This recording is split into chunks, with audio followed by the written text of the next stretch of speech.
Bonjour, je m'appelle Wenceslas, ici avec Apple et Contact Mission.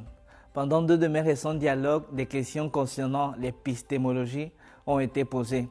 Comment la foi et la connaissance interagissent? Sont-elles en perpétuel conflit? Est-il possible qu'ils travaillent à l'unisson? Le premier dialogue s'était engagé avec une jeune mademoiselle qui m'a raconté comment elle a quitté la foi quand elle a trouvé le Dieu de l'Ancien Testament brut, demandant du sang, des sacrifices, des châtiments.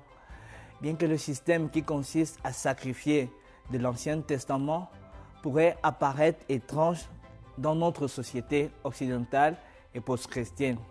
Cette idée montre la crucifixion de Jésus et pour les religions les plus anciennes, tant de sang sacrifié était une chose courante. Presque tout le monde ressentait que la rébellion humaine arriva avec un prix élevé. Souvent, la justice de Dieu était apportée contre ces abus sacrificiels qui ont compté des actes monstrueux comme donner leur propre enfant en sacrifice au feu des faux dieux. À nos yeux aujourd'hui, la question semble juste. Peut-on faire confiance à Dieu avec ces actes brutaux qui apparaissent dans l'Ancien Testament? Un deuxième dialogue s'était engagé avec un ami que j'ai depuis toujours, qui dans une manière similaire ne considère plus lui-même comme un chrétien. Ce cher ami à moi lutte avec les doctrines de l'expiation, la mort de Jésus pour les péchés de tout le monde et l'infaillibilité de la Bible. 2 ici importantes qui soulèvent tant d'autres questions qui posent des interrogations à pas mal de personnes. Tant de doutes, des questions et des incertitudes pourraient vaincre contre la foi. Est-il possible de douter et de croire simultanément? Trouvez-vous vous-même en luttant contre les questions profondes de la vie et vous ne pouvez que simplement pas réconcilier les deux? La connaissance absolue nous échappe, causant la perplexité quand nous cherchons à tenir ferme aux promesses de Dieu. Peut-être qu'actuellement, vous vous trouvez vous-même en crise existentielle, ne sachant pas comment vous êtes arrivé jusqu'à l'inquiétude. Ici, vous trouveriez quelqu'un ou quelque chose plus fort que vous-même pour vous aider à vous élever. Peut-être que vous vous croyez invalide de réaliser un chemin défini. Peut-être vous croyez tenté par la notion que vous avez de garder toutes les options ouvertes, enfermées par un perpétuel scepticisme et cynisme. Pourquoi Dieu aurait créé l'homme déjà connaissant de la rébellion de l'homme? Pourquoi Dieu demandait des sacrifices? Dans l'Ancien Testament, et aurait envoyé Jésus, son Fils, à mourir. Pourquoi le sang versé par son Fils? Pouvons-nous vraiment croire que Dieu a communiqué avec nous, que Dieu s'est communiqué avec nous à travers des prophètes et les apôtres? Que les écrivains bibliques avaient raison en écrivant des choses nécessaires qu'ils ont compris? Est-ce qu'ils ont compris correctement à Dieu? Quelle vie après la mort? Si Dieu est si bon avec tant de pouvoir et si amoureux, pourquoi y a-t-il tant de désespoir dans notre monde? Dieu ne nous aime-t-il pas? Est-ce que tant de questions, de doutes, d'incertitudes tangibles vaincront la foi? Ou est-ce que les incertitudes actuelles nous présentent une opportunité existentielle de vivre dans la lumière du schéma Israël, la confession qui se trouve dans l'Ancien Testament, le plus haut commandement de Jésus: aimer Dieu de tout notre cœur, de toute notre âme, de toute notre pensée et de toute notre force intérieure. Laissez-moi partager avec vous pourquoi j'ai choisi la deuxième option. Imaginez avec moi que cette histoire de la Bible est vraie. Dès le début, nous rencontrons le Dieu unique, qu'il sait tout, qui a le pouvoir, moralement parfait et toujours présenté en créant partout dans l'humanité. Toutes ces choses bonnes et imaginées, dotées des caractéristiques de Dieu, bien sûr à un niveau plus bas. En plus de ça, on nous dit que l'homme s'est rebellé. Ne tenez pas compte des projets de Dieu et des préceptes pour cette vie. Résultat, les blessures dans notre monde.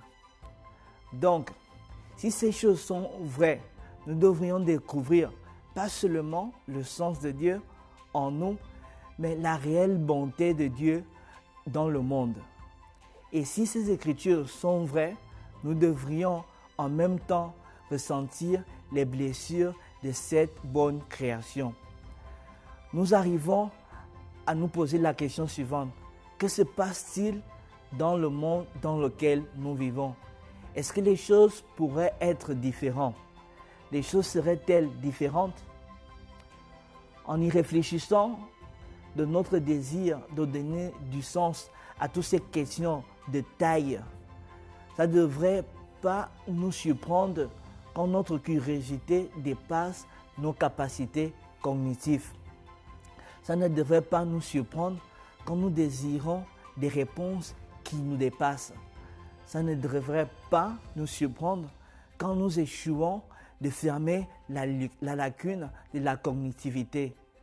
Mais par centième minute, n'est-ce pas la plainte essentielle du scepticisme?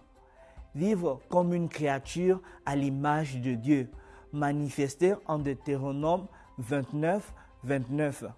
La Bible nous parle des choses secrètes du Seigneur contre les choses révélées. Une curiosité profonde est révélée en nous, qui nous emmène à rechercher Dieu pour des réponses et des choses secrètes qu'il connaît et que nous ne connaissons pas.